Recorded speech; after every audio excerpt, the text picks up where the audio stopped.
আসসালামু আলাইকুম। আশা করি আপনারা সকলেই অনেক অনেক ভালো আছেন। তো আলহামদুলিল্লাহ আল্লাহর রহমতে আমি অনেক ভালো আছি। তো আজকের আবার নতুন একটা কবুতরের ব্লগ ভিডিওতে আপনাদের স্বাগতম। যারা আমার এই চ্যানেলটিকে এখনও সাবস্ক্রাইব করে দেননি সাবস্ক্রাইব করে দেবেন, পাশে থাকা বেল আইকনটি অন করে দেবেন পরবর্তীতে আমার এই সকল গ্রামের নতুন নতুন কবুতরের ব্লগ ভিডিওগুলো পাওয়ার জন্য। তো আপনারা কেউ আমার এই ভিডিওগুলো মিস করবেন না, অবশ্যই সম্পূর্ণ ভিডিও দেখবেন, ভালো লাগবে। পরবর্তীতে এরকম আপডেট পাওয়ার জন্য সবাই অপেক্ষা করবেন। তো আপনারা কেউ যাতে মিস না করেন সেজন্য কিন্তু আমার ব্লগ ভিডিওগুলো করা, আর আপনারা প্রতিনিয়ত আমার ভিডিওগুলো দেখবেন। তো আজকের যে ব্লগটা সেটা হচ্ছে যে আমাদের কবুতরের বাচ্চাগুলো নিয়ে। তো আমরা চাইছিলাম যে এই দুই ঘরের, যেমন এই যে এক ঘর বাচ্চাগুলো কিন্তু কোয়ালিটি ভালো হয়েছে, এই যে এক ঘরের বাচ্চা আর এ পাশের ঘর, এই দুটা কিন্তু ঘরের বাচ্চা আমরা কিন্তু রেখে দিয়ে বসেছিলাম। তো এখানকার আবার মোটামুটি একটা নিয়ত করে ফেলাইছি যে বাচ্চাগুলো আমরা কিন্তু বিক্রি করে দিব।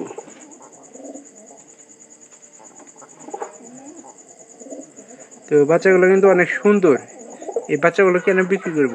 তো আমাদের ঘরটা দেখছেন যে সব কিছু কিন্তু প্রায় মোটামুটি কিন্তু ভালো হয়েছে, কিন্তু আমাদের এই যে এই টিনের এই যে পাশে একটু দেখানোর চেষ্টা করার দরকার। দিনের বেলা অবশ্যই দেখতে পারবেন যে এখানে টিনটা কিন্তু একটু পুরানো হয়ে গেছে, পুরানো হওয়ার কারণে একটু ছিদ্র পাইছে।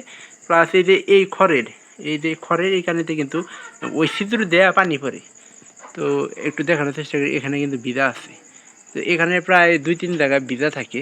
তো এই কারণে শিপন বললো যে কবুতরের বাচ্চা বিক্রি করে প্রায় 2000 টাকার মতো খরচ লাগবো। তো এই জন্যই আমরা এই বাচ্চাগুলো বিক্রি করে দেবো। আর বাচ্চাগুলো ধরে আমরা চেষ্টা করছিলাম যে বাচ্চারা যদি লাগাইতে পারতাম তাহলে কিন্তু ভালো ভালো হইতো। তো আমাদের কয় ঘরে বাচ্চা আছে বিক্রি করার মতো, এটা আপনাদের আগেও দেখাইছিলাম, এখনও দেখানোর দরকার।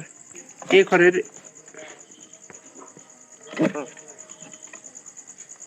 এই একটা বাচ্চা হয়েছে, দুইটা বাচ্চা হয়েছিল, আর একটা বাচ্চা মনে করেন যে সকালে পড়ে গেছিল গা।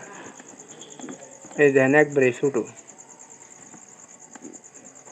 এই কবুতরটার একটা বদভ্যাস, খাবার দাবার কিন্তু ভালোই খাওয়াইছে আজকে। তো এটাও মোটামুটি ভাবতেছি যে ভালো একটা বাচ্চা হবে, কিন্তু বাচ্চাগুলো একটা কি জানেন, যে বাচ্চাগুলো কিন্তু বাহিরে বেশিরভাগ থাকে। শিবন শিবন এ নয়, একটু হাতে নিয়ে দিই কেমন খাবার খাওয়াইছে। তো আল্লাহর রহমতে কিন্তু ভালোই খাবার খাওয়াইছে। ওই শিবন, ওই শিবন, এ বাচ্চাক না ভালোই খাইছে, দি বাচ্চা কোয়ালিটি কি ভাই? তারপরে তোর ইচ্ছা এটার বাচ্চাগুলো বাইরে বাইরে রে, এটা আমি দুর্মুখী বাচ্চাগুলো বাইরে গিয়ে আমি বাইরে, ঘরের ভিতরে থাকলে সমস্যা। বাইরে বাইরে আর দ্বিতীয় ঘরের কবুতর মনে হয় তৃতীয় ঘরের কবুতরের কি অবস্থা? বাচ্চা আছে তৃতীয় ঘরে? ও তৃতীয় ঘরে এন কি করবি? দুইটা টিন কি আনবি? ভাই আছে কাম করবো, আঙ্কেল আছে কিনা লাইনে কি লাগবে? বাচ্চার অর্ডার নিবি? আচ্ছা ঠিক আছে, তবে একটু এখানে দেখার চেষ্টা করি যে এই বাচ্চাগুলো কত বড় হয়েছে।